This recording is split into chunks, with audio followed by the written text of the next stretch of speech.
ভোলার অপরিচ্ছন্ন নোংরা সদর হাসপাতাল যেন তেলাপোকার স্বর্গরাজ্য। ওয়ার্ড থেকে রান্নাঘর সবখানেই বিচরণ, অস্বাস্থ্যকর পরিবেশে বাড়ছে দুর্ভোগ। বেডগুলোর ভিতরে অনেক অপরিষ্কার, এর ভিতরে এই তেলাপোকার কোনো অভাব নাই। খাবার নষ্ট করে লাই, আর খাবার এইভাবে ধরে ওই খাবার আর খাওয়া যায় না। ডরে তারপরে কান বাঁধা তারপরে শুয়েছি যে সমস্যা বিদায়। আশুলিয়ায় গ্যাস লাইন বিস্ফোরণে ধসে পড়ল ভবনের দেয়াল, দগ্ধদের মধ্যে 3 জনের অবস্থা আশঙ্কাজনক। বিস্ফোরণের শব্দ পরে পাশের বাসায় আছে বিস্ফোরণটা হয়েছে। এক মহিলা এই হাউসের মধ্যে সিটকা ফিরা পুরো শরীর দাউ দাউ করে আগুন জ্বলতেছে। প্রাথমিকভাবে আমরা আশঙ্কা করেছি যে গ্যাস সিলিন্ডারের বিস্ফোরণ হয়েছে।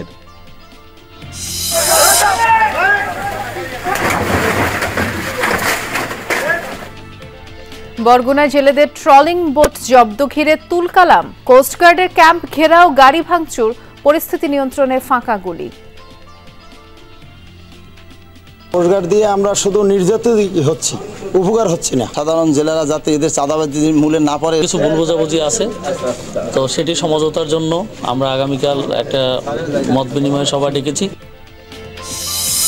শরীয়তপুরের নরসিংহপুর ফেরিঘাট সড়কে চরম দুর্ভোগ, খানাখন্দ কমেছে যানবাহন, দোকানপাট গুটিয়ে নিচ্ছেন ব্যবসায়ীরা, সংস্কারের আশ্বাস। আমাদের ফেরি বসে থাকে, গাড়ি থাকে না, গাড়ি ঘোড়া আসে না, আমগো বেচাকিনি নাই, কোনো কিছু নাই। বাকি যে অংশ আছে সেই অংশেরও দরপত্র মূল্যায়নের কাজ চলছে। শেরপুর সরকারি কলেজের অভূতপূর্ব সাফল্য, এক শিক্ষাবর্ষের 2 শতাধিক শিক্ষার্থী জায়গা করে নিয়েছে মেডিকেল পাবলিক বিশ্ববিদ্যালয়। মেডিকেলে, ইঞ্জিনিয়ারিং এ অন্যান্য পাবলিক বিশ্ববিদ্যালয়ে যে সমস্ত ছাত্রছাত্রীরা চান্স পেয়েছে, শেরপুর সরকারি কলেজ এর জন্য গর্বিত। এই ধারা যেন আরো অব্যাহত থাকে। রাজশাহীর আমের বাজারে ধস, মন প্রতি দাম কমেছে 5 থেকে 600 টাকা। হাটের ব্যাপারী ও ক্রেতা কম হওয়ায় বিপাকে বাগান মালিকরা।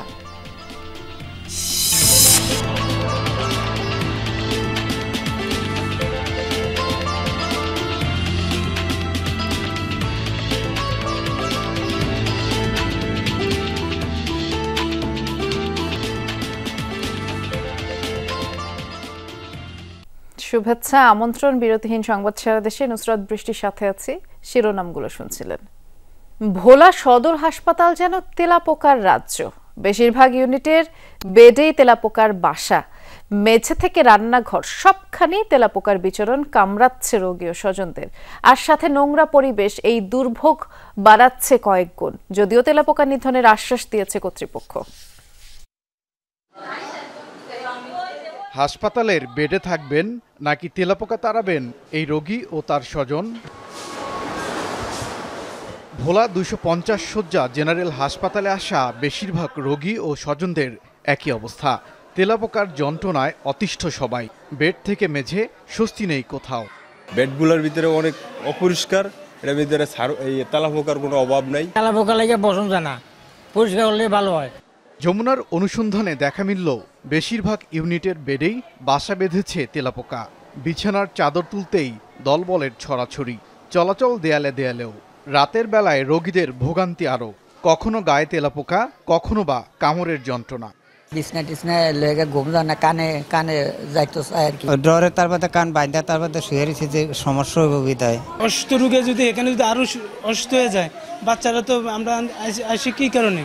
মেঝে থেকে রান্নাঘর, সেখানেও যন্ত্রণা, তেলাপোকার রাজত্ব।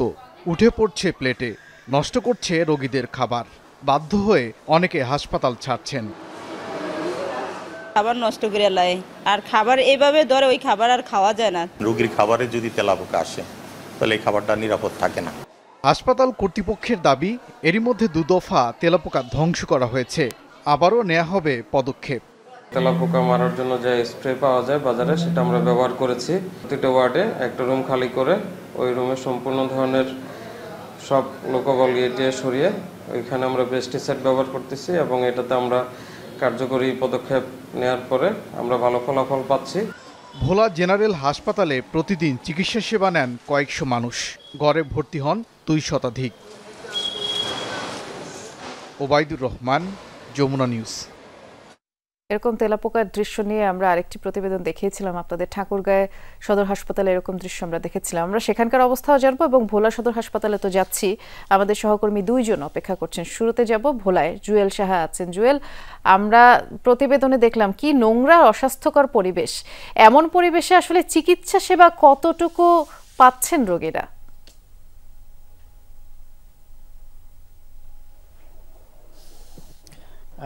আসলে ভোলার যে ৭ উপজেলা রয়েছে, এই ৭ উপজেলার মানুষ কিন্তু উন্নত চিকিৎসার একমাত্র কিন্তু এই হাসপাতাল কিন্তু ভোলা 250,000 জেনারেল হাসপাতাল। তো এক প্রকারে বলা যায় যে মানুষ কিন্তু বাধ্য হয়ে জেনারেল এই হাসপাতালে আসছে। এখানকার হাসপাতাল ছাড়া তাদের যদি উন্নত চিকিৎসা নিতে হয় তাহলে সেক্ষেত্রে তাদেরকে হয়তো বা বরিশাল, ঢাকা যেতে হচ্ছে। তো যেহেতু ভোলা একটি নদীমাতৃক জেলা, চারদিকে যেহেতু নদী বিশিষ্ট, এই কারণে অনেক ক্ষেত্রে অসম্ভব হয়ে ওঠে এই নদী পার হয়ে। সবার পক্ষে আসলে সম্ভব হয় না নদী পার হয়ে অন্যান্য জেলায়, বরিশাল এবং ঢাকা যাওয়ার জন্য।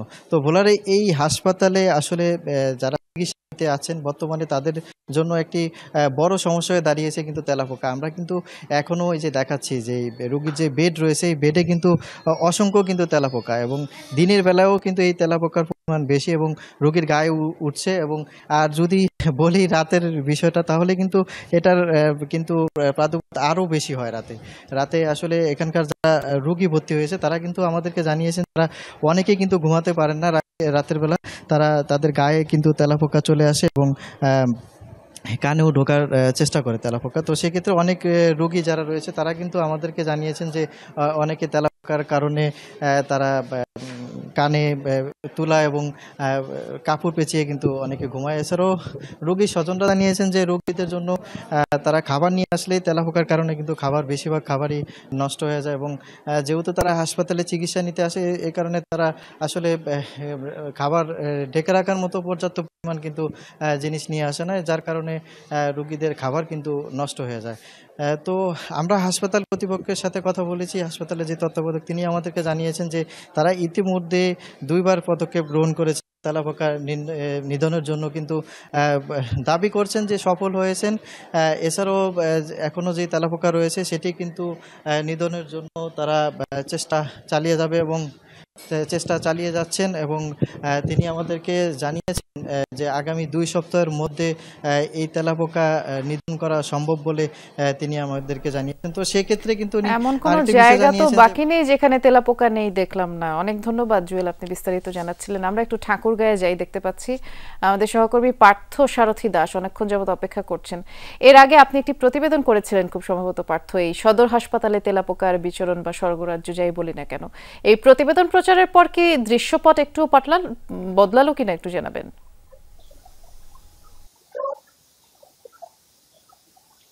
বৃষ্টি আসলে সরকারি যে হাসপাতাল রয়েছে ঠাকুরগাঁয়ে, সেটি দৃশ্যপট আসলে পরিবর্তন হয়নি। নোংরা অস্বাস্থ্যকর পরিবেশে এখানে রোগীরা চিকিৎসা নিচ্ছেন।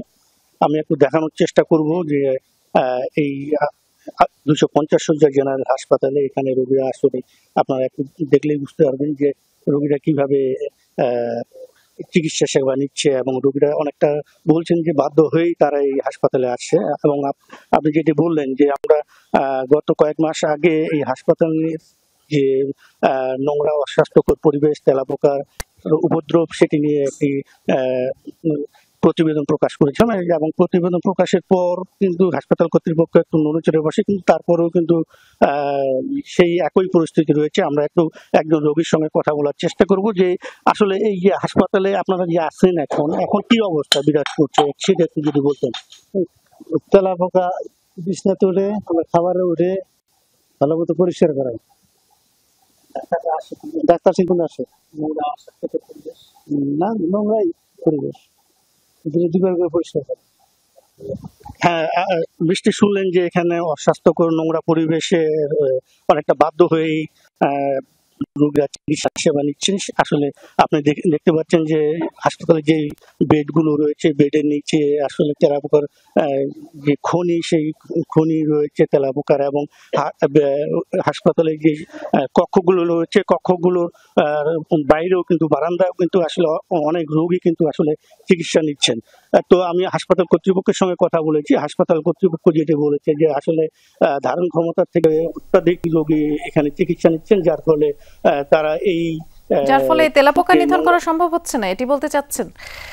ধন্যবাদ, আপনি বিস্তারিত জানাচ্ছিলেন আমাদেরকে। আশুলিয়ায় রান্নার সময় বিস্ফোরণে একটি দ্বিতল ভবন ধসে পড়েছে প্রায়।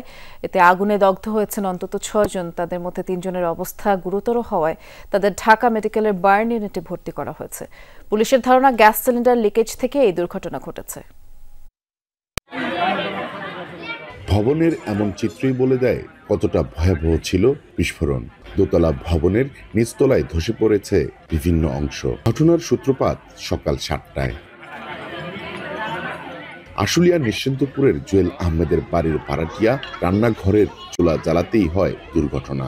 বিকট শব্দে বিস্ফোরণ, ধরে যায় আগুন। একটা বিস্ফোরণের শব্দ হলো, পরে পাশের বাসায় আছে বিস্ফোরণটা হয়েছে। এমন সময় দেখি যে আমার ঘরের দরজা জানলা কিছুই নাই। এক মহিলা এই হাউসের মধ্যে সিটকা ফিরা পুরো শরীর দাউ দাউ করে আগুন জ্বলতেছে। যে রুমে সিলিন্ডার ব্লাস্ট হয়েছে এর রুমে 3 জন আহত হয়েছে। এই ঘটনায় অন্তত 6 জন দগ্ধ হয়েছে। তাদের মধ্যে 3 জনের অবস্থা আশঙ্কাজনক। ঢাকা মেডিকেলের বার্ন ইউনিটে পাঠানো হয়েছে। আমরা সবাই চিল্লাপাল্লা করে গেট মেলছি, মেলে নিচে বারান্দা আসছি, আসার পর দেখি যে নিচে এরকম সব ভাঙ্গে চুরিয়ে গেছে। উপরে থেকেও ভাঙ্গে আমগর উপরে পড়তেছে। পরে আমরা যার যার মানে হাতের মতো মোবাইল টোবাইল কোনো কিছু নেই, যার যার পিন্ডা শরীর লইয়া খালি বলে বলে সিলিন্ডার বাস্ট হয়ে ঘরে যে অবস্থা, আমরা নিজেরাই বাঁচছি, এটাই কত। পুলিশের প্রাথমিক ধারণা গ্যাস সিলিন্ডার বিস্ফোরণেই এই দুর্ঘটনা। তবে তদন্তের পরেই জানা যাবে কারণ। পুলিশ তাৎক্ষণিক জানার পরে ফায়ার সার্ভিস সহ তাদেরকে দ্রুত হাসপাতালে ভর্তি করানো হয়েছে। প্রাথমিকভাবে আমরা আশঙ্কা করেছি যে গ্যাস সিলিন্ডারের বিস্ফোরণ হয়েছে। এটা মাহফুজুর রহমান নিপু, যমুনা নিউজ, সাভার। নারায়ণগঞ্জে একটি হত্যা মামলায় সাবেক সিটি মেয়র সেলিনা হায়াত আইফিকে জিজ্ঞাসাবাদের জন্য 2 দিনের রিমান্ড দিয়েছেন আদালত। সিদ্ধিরগঞ্জ থানার সজল হত্যা মামলায় তাকে রিমান্ড দেওয়া হয়েছে। সকালে জেলার সিনিয়র জুডিশিয়াল ম্যাজিস্ট্রেট মাইনুদ্দিন কাদিরের আদালতে আইফির 7 দিনের রিমান্ড চেয়ে হাজির করা হয়। একই আদালতে ফতুল্লার সাইদ হত্যা চেষ্টা মামলাতেও তাকে শোন অ্যারেস্ট দেখায় পুলিশ। শুনানি শেষে আদালত 2 দিনের রিমান্ড মঞ্জুর করেন। গত 9 মে সেলিনা হায়াত আইফিকে নিজ বাড়ি থেকে গ্রেফতার করা হয় এবং তার বিরুদ্ধে সিদ্ধিরগঞ্জ থানায় 4টি, ফতুল্লা থানায় 1টি মামলা রয়েছে, যার মধ্যে 3টি হত্যা মামলা। বরগুনায় নিষিদ্ধ 2টি ট্রলিং বোট জব্দ ঘিরে তুলকালাম। কোস্টগার্ডের ক্যাম্প ঘেরাওয়ের চেষ্টা চালায় জেলে ও ট্রলার মালিকরা। আর এ সময় 2টি যানবাহন ভাঙচুর করে তারা। পরিস্থিতি নিয়ন্ত্রণে ফাঁকা গুলি ছুড়ে আইন শৃঙ্খলা বাহিনী। পাথরঘাটায় কোস্টগার্ডের ক্যাম্প। মঙ্গলবার রাতে সেখানে ঘেরাওয়ের চেষ্টা চালায় ট্রলার মালিক ও জেলেরা। ছড়িয়ে পড়ে এমন উত্তেজনা। ঘটনার শুরু সেদিন সকালে। নিষিদ্ধ 2টি ট্রলিং বোট জব্দ করে কোস্টগার্ড। এ নিয়ে ট্রলার মালিকদের সাথে হয় বাগবিতণ্ডা। এরই জেরে 2 জেলেকে পিটিয়ে আহতের অভিযোগ ওঠে। প্রতিবাদে রাতে ক্যাম্প ঘেরাওয়ের চেষ্টা চালায় জেলে ও ট্রলার মালিকরা। এ সময় একটি গাড়ি ও একটি মোটরসাইকেল ভাঙচুর করা হয়। হাজার হাজার ট্রলার ইন্ডিয়ান ট্রলারে মাছ ধরে নেয়, ওইখানে কোনো ব্যথা নাই, এই খালের মধ্যে সব ব্যথা। রাত্রে বলছে স্যার এগুলো তো সব হাইকোর্টের রিট আছে। রিটটি যা সেটা পরে দেখা যাবে, আপনি কন্ট্রাক্টগুলো মিট করেন। তারে সঠিকভাবে মাসোয়ারা না দেওয়া হইলেই আল্লাহর রহমতে হে বোট ধরিয়ে কাটা শুরু করে। উত্তেজনা ছড়িয়ে পড়লে ঘটনাস্থলে যায় পুলিশ ও নৌবাহিনীর সদস্যরা। ফাঁকা গুলি ছুড়ে পরিস্থিতি নিয়ন্ত্রণে আনেন তারা। বক্তব্য শুনেছি এবং এই বিষয়টি উভয় পক্ষের মধ্যে কিছু ভুল বোঝাবুঝি আছে। মত বিনিময় সভা ডেকেছি, সেখানে বসে আমরা বিষয়টি ফয়সালা করব। কোস্টগার্ড জানিয়েছে নদীসাগরে নিষিদ্ধ ট্রলিং বোট, তাই জেলে ও ট্রলার মালিকদের নির্দেশনা মেনে চলার আহ্বান জানানো হয়েছে। ওবায়দুর রহমান, যমুনা নিউজ। বৈরী আবহাওয়ার মাঝেই চাঁপাইনবাবগঞ্জের শিবগঞ্জে 20 জনকে পুশিং করেছে বিএসএফ। 53 বিজিবি ব্যাটালিয়ন জানিয়েছে ভোরে সীমান্ত এলাকায় বৃষ্টি হচ্ছিল এবং এর মাঝে মাসুদপুর সীমান্ত দিয়ে 20 জনকে পুশিং করে ভারতীয় সীমান্তরক্ষী বাহিনী। এদের মধ্যে 10 শিশু রয়েছে। সবাইকে হেফাজতে নিয়েছে বিজিবি। আর তাদের পরিচয় শনাক্তে জিজ্ঞাসাবাদ চলছে। পরে শিবগঞ্জ থানা পুলিশের কাছে হস্তান্তর করা হবে পুশিং করা সবাইকে। যশোরে নগদের ডিস্ট্রিবিউটরের প্রাইভেট কার চালকের যোগসাজশে 32 লাখ টাকা ছিনতাই করা হয়। ঘটনার পরে তদন্ত অভিযানে জড়িত 7 জনকে গ্রেফতার করেছে পুলিশ। দুপুরে সংবাদ সম্মেলনে অতিরিক্ত পুলিশ সুপার জানিয়েছেন, ছিনতাইয়ের আগে এবং পরের সিসি ক্যামেরার ফুটেজ পর্যালোচনা শেষে জড়িতদের শনাক্ত করা হয়। পরে ডিবি সহ জেলা পুলিশের একাধিক টিম বিভিন্ন স্থানে অভিযান চালায়। ছিনতাইয়ে ব্যবহৃত মোটরসাইকেলের সূত্র ধরে আসামি সাগর হোসেনকে ঝিকরগাছার খোসালনগর গ্রাম থেকে গ্রেফতার করা হয়। তার তথ্যের ভিত্তিতে বাকি আসামিদেরকে গ্রেফতার করা হয় আর উদ্ধার করা হয় ছিনতাইকৃত 32,05,500 টাকা। দীর্ঘদিন ধরে এই নগদ হাউজে কর্মরত প্রাইভেট কার চালক সাজু এবং তার ভাইরা এমদাদুল এবং তার অপর সহযোগী সুজন, এই তিনজনে মিলে এই টাকা লুট করবার জন্য তারা পরিকল্পনা করে। কিশোরগঞ্জের পাকুমদিয়ায় বিএনপির 2 নেতাকর্মীর উপরে হামলার অভিযোগে আওয়ামী লীগের 3 নেতার বাড়িতে আগুন দিল ক্ষুব্ধ জনতা।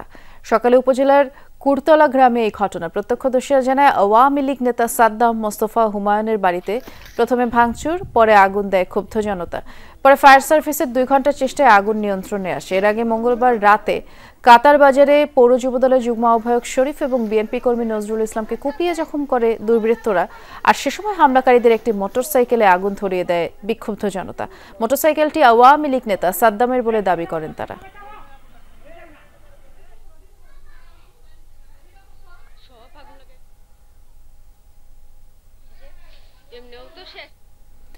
শরীয়তপুরের মনোহর বাজার থেকে নরসিংহপুর ফেরিঘাট পর্যন্ত সড়কে ভোগান্তি। সরু রাস্তা এবং খানাখন্দ হওয়ায় যানবাহন কমেছে, রাজস্ব হারাচ্ছে সরকার। আর বাজারে বেচাকেনা কমে যাওয়ায় ব্যবসায়ীরা দোকানপাট ছাড়ছে, যদিও সংস্কারের আশ্বাস সড়ক বিভাগের। নামেই যেন পাকা সড়ক, অথচ বেশিরভাগ অংশেই উঠে গেছে বিটুমিন। খানাখন্দে ভরা শরীয়তপুরের মনোহর বাজার থেকে নরসিংহপুর ফেরিঘাট পর্যন্ত 34 কিলোমিটার রাস্তা। চট্টগ্রাম থেকে দক্ষিণাঞ্চলের 21 জেলায় যাতায়াতের অন্যতম শর্টকাট রুট এই সড়কটি। তবে বেহাল হওয়ায় চলাচলে ভোগান্তি বেড়েছে যাত্রী চালকদের। বিকল্প পথে পাড়ি দিতে অন্তত 150 কিলোমিটার অতিরিক্ত পথ চলতে হয়। এতে বেড়ে যায় খরচও। ওদিক দিয়ে গেলে আমাদের 100 কিলো রাস্তা ঘুরলে হয়, 80 কিলো 70 কিলো 80 কিলো রাস্তা ঘুরলে হয়।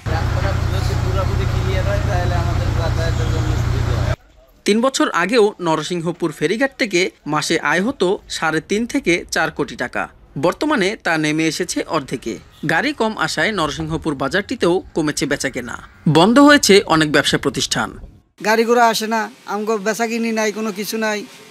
আমরা অনুভব দোকানপাট যাওয়া তুইয়া যাম গিয়া। আগে যেমন ফেরির জন্য গাড়ি আসতো, ফেরি সংকট ছিল।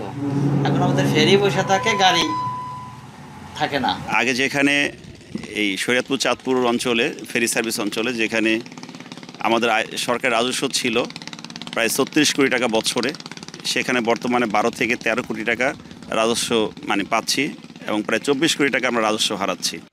দ্রুত সড়কটি প্রশস্ত ও সংস্কারের আশ্বাস দিয়েছে সংশ্লিষ্টরা। ফেরিঘাট থেকে ওখানে 6 কিলোমিটার সড়কের কাজ ইতিমধ্যেই প্রায় সম্পন্ন হয়ে গেছে। আর বাকি যে অংশ আছে সেই অংশেরও দরপত্র মূল্যায়নের কাজ চলছে। আমরা আশা করছি যে দরপত্র মূল্যায়ন করে কয়েক মাস পরে ওয়ার্ক অর্ডার দিলে বাকি অংশ উন্নয়ন কাজ করা সম্ভব। আঞ্চলিক মহাসড়কটি প্রশস্ত ও সংস্কার করে ফেরিঘাট ও বাজারটি আগের মতো সচল করার দাবি স্থানীয়দের। SM Shakil, Jamuna news, Shariatpur. আজও দেশের বিভিন্ন স্থানে বৃষ্টি হচ্ছে আর নিচু এলাকায় জলাবদ্ধতা দেখা দিয়েছে। রাতভর বৃষ্টি হয়েছে চট্টগ্রাম সহ বিভিন্ন জেলায়। থেমে থেমে বৃষ্টিতে তলিয়ে যায় বন্দরনগরীর বেশ কিছু এলাকা। আগ্রাবাদে বিভিন্ন প্রতিষ্ঠানের সামনে কোমর সমান পানি জমে ডুবে যায় কাপাসগোলা, চকবাজার, কাতালগঞ্জ সহ বেশ কিছু এলাকা। আর এতে করে ভোগান্তিতে পড়েন অফিসগামী মানুষ ও স্কুল কলেজের শিক্ষার্থীরা। সকাল 6টা থেকে 3 ঘন্টায় 55 মিলিমিটার বৃষ্টিপাত রেকর্ড করেছে পতেঙ্গা আবহাওয়া অফিস। এছাড়া খুলনা, রাজশাহী, বরিশাল, সাতক্ষীরা সহ বিভিন্ন জেলায় বৃষ্টি হচ্ছে। পরিমাণ পানি হয়ে যায়, অনেক সমস্যা হয়, আমাদের গাড়ি বন্ধ হয়ে যায়, গাড়ি সহায়তা অনেক সমস্যা হয়। এইখানে একটা শিক্ষা প্রতিষ্ঠান, সেখান যদি রাস্তাঘাটে উন্নয়ন না করা হয় শিক্ষার্থীদের কষ্ট হবে, এটা তো বোঝার দরকার। প্রত্যেকটা বছরে এরকম প্রত্যেকটা স্টুডেন্টের কষ্ট পেতে হচ্ছে। বৃষ্টি তো এখনো পুরো শুরু হয় নাই, যখন বৃষ্টিটা পুরোটা শুরু হবে তখন দেখবেন যে অবস্থা আরো খারাপ হয়ে গেছে। রাজশাহীতে পদ্মা নদীর বাঁধ ঘিরে অবৈধ স্থাপনা উচ্ছেদে অভিযান চালিয়েছে জেলা প্রশাসন। দুপুরে নগরীর হাইটেক পার্ক সংলগ্ন পদ্মা নদী তীরবর্তী আই বাঁধে অভিযান চালানো হয়। আর এ সময় উচ্ছেদ করা হয় 8টি দোকান। আর এসব স্থাপনাগুলোর কারণে নদী তীরে যাতায়াতের সমস্যারও কথা জানায় স্থানীয়রা। আশপাশে আরও স্থাপনা থাকলেও শুধুমাত্র 8টি দোকান উচ্ছেদ করা হয়েছে বলে অভিযোগ করেন সংশ্লিষ্ট দোকানিরা। অভিযান শেষে জেলা প্রশাসনের সিনিয়র সহকারী কমিশনার বলেছেন, পানি উন্নয়ন বোর্ড নির্মিত টি বাঁধ ও আই বাঁধে অবৈধ দখলদারদের তালিকা অনুযায়ী উচ্ছেদ করা হয়েছে। প্রাথমিক তালিকা, এই তালিকা সম্পন্ন হওয়া পর্যন্ত আমাদের কার্যক্রম চলমান থাকবে এবং এরপরেও যদি কেউ তালিকার বাইরে থেকে যান, পরবর্তীতে তাদেরও তালিকা করে আমরা সবাইকে উচ্ছেদ করে আমাদের যে বাঁধের জায়গাগুলো আছে এগুলোকে দখলমুক্ত করব। 2024-25 শিক্ষাবর্ষে পাবলিক বিশ্ববিদ্যালয়ে ভর্তিতে সাফল্য দেখিয়েছে শেরপুর সরকারি কলেজের শিক্ষার্থীরা। 200 শিক্ষার্থী বিভিন্ন মেডিকেল কলেজ, প্রকৌশল বিশ্ববিদ্যালয় এবং পাবলিক বিশ্ববিদ্যালয়ে ভর্তির সুযোগ পেয়েছেন, আর তাদের এই সাফল্যে সংবর্ধনা দিয়েছে কলেজ কর্তৃপক্ষ। শেরপুর সরকারি কলেজ শিক্ষকদের প্রচেষ্টা, নিয়মিত ক্লাস পরীক্ষা এবং শিক্ষার্থীদের অধ্যবসায়ের ফলে এসেছে নতুন সাফল্য।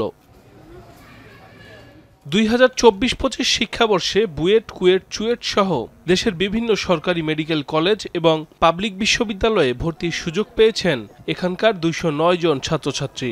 এমন সাফল্যে শিক্ষার্থীদের সংবর্ধনা দিয়েছে কলেজ কর্তৃপক্ষ।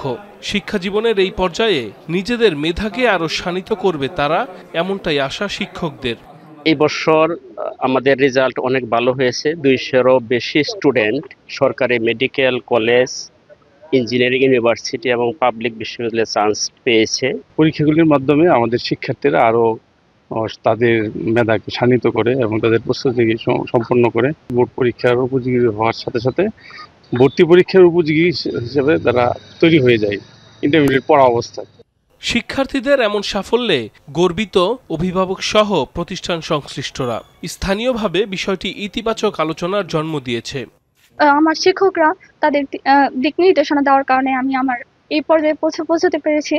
তারা যদি হেল্প না করতো আমি কোনোদিন এই পর্যায়ে আসতে পারতাম না। খুবই অনুপ্রেরণা পেয়েছি। আমিও চাই যেন তাদের মতো আমিও যেন ভালো বিশ্ববিদ্যালয় কিংবা ভালো মেডিকেল কলেজে চান্স পেতে পারি। এবার সব মিটে 200 অধিক মেডিকেল বুয়েট বিশ্ববিদ্যালয়ে চান্স পেয়েছে। এ নিয়ে আমরা আমাদের স্টুডেন্টদের গর্বিত। বিশিষ্টজনরা বলছেন, সরকারি কলেজের এমন কৃতিত্ব মফস্বল ও বড় শহরের শিক্ষা প্রতিষ্ঠানের ব্যবধান কমিয়েছে। মানুষের ধারণা ছিল যে মফস্বলের শিক্ষা প্রতিষ্ঠান থেকে ভালো রেজাল্ট করা সম্ভব না, ভালো লেখাপড়া হয় না। শেরপুর সরকারি কলেজের ফলাফল অবশ্যই আমাদেরকে গর্বিত করেছে। পড়াশোনা করলে এবং ব্যবস্থাপনা এবং সুযোগ সুবিধা থাকলে মফস্বলের শিক্ষা প্রতিষ্ঠানগুলো থেকেও ভালো লেখাপড়া, ভালো ফলাফল করা সম্ভব। উচ্চশিক্ষা গ্রহণ করে দেশ ও জাতির কল্যাণে অবদান রাখবে শিক্ষার্থীরা, এমন প্রত্যাশা অধ্যক্ষের। শেরপুর সরকারি কলেজে এই ধারা যেন আরো অব্যাহত থাকে। মেডিকেলে এবছর 22 জন, ইঞ্জিনিয়ারিংয়ে 8 জন সহ অন্যান্য পাবলিক বিশ্ববিদ্যালয়ে যে সমস্ত ছাত্রছাত্রীরা চান্স পেয়েছে, শেরপুর সরকারি কলেজ এজন্য গর্বিত। কলেজের সকল শিক্ষা কর্মকর্তা সহ সংশ্লিষ্টদের প্রতি কৃতজ্ঞতা জানিয়েছেন শিক্ষার্থী ও অভিভাবকরা। সাইফ আহমেদ, যমুনা নিউজ। নারায়ণগঞ্জের সোনারগাঁয়ে বিএনপির সদস্য নবায়ন ও ফর্ম বিতরণ কার্যক্রম শুরু হয়েছে। দুপুরে উপজেলা অডিটোরিয়ামে মিলনায়তনে কার্যক্রমের উদ্বোধন করেন জেলা বিএনপির সভাপতি ও কেন্দ্রীয় বিএনপি নির্বাহী কমিটির সদস্য অধ্যাপক মামুন মাহমুদ। তিনি বলেছেন, 5 আগস্টের অভ্যুত্থানের পরে অনেক দোসর বিএনপির ট্যাগ লাগিয়েছে। নেতাকর্মীদের খেয়াল রাখতে হবে যাতে কোনো ফ্যাসিবাদ বিএনপির সদস্য হতে না পারে। সবাইকে ঐক্যবদ্ধভাবে কাজ করার আহ্বান জানিয়েছেন তিনি।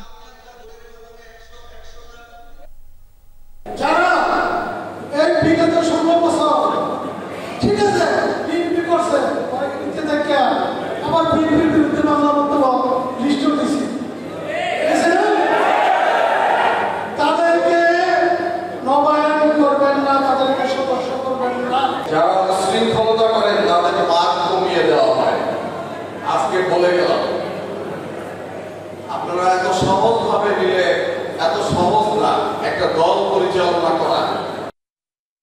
রাজশাহীর আমের বাজারে ধস নেমেছে। কয়েকদিনের ব্যবধানে মন প্রতি আমের দাম কমেছে 5 থেকে 600 টাকা। আম চাষী ব্যবসায়ীরাও বলছেন যে উৎপাদন ভালো হলেও ভরা মৌসুম ঈদের লম্বা ছুটি থাকায় এর নেতিবাচক প্রভাব পড়েছে বাজারে।